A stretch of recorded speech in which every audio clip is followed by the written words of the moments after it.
Our first thing we're gonna do is we're gonna do feet circles here. So if you don't have one, use a foam roller, or you could use like a pillow, some pillow that's pretty big enough for you to have your foot off the ground. So we're gonna do foot circles, and we're gonna do 10 clockwise and then 10 counterclockwise. And the goal is this is we wanna make sure we go slow without moving our leg here. So I'm going clockwise for 10. When I come around, I'm trying to point my toes at me.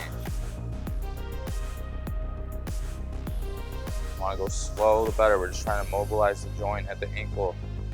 You'd be surprised how hard this is for a lot of people.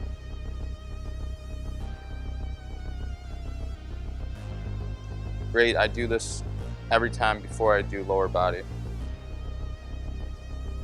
And then we go counterclockwise for 10. Slow. Try not to move your leg. I tell people to hold their quad down when they're doing this one.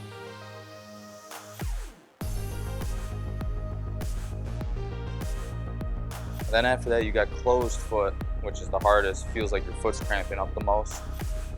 Here, fly over here. Closed foot. Counterclockwise. This is the hardest one, so you got to really hold your leg down. Feels like things are cramping. We're gonna go clockwise for 10, and then for counterclockwise.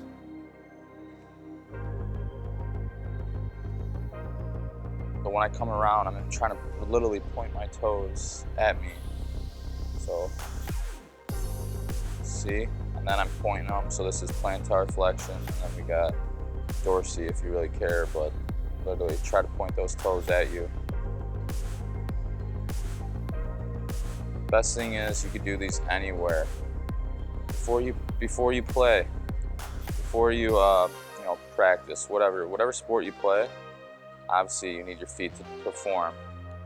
So the better you do these, the more mobile you're gonna be at the joint, the ankle. So I just want you to see that. Closed foot's hard again. Closed foot's here. And it's hard because I feel like I'm getting a Charlie horse. So that's where we want to hold this.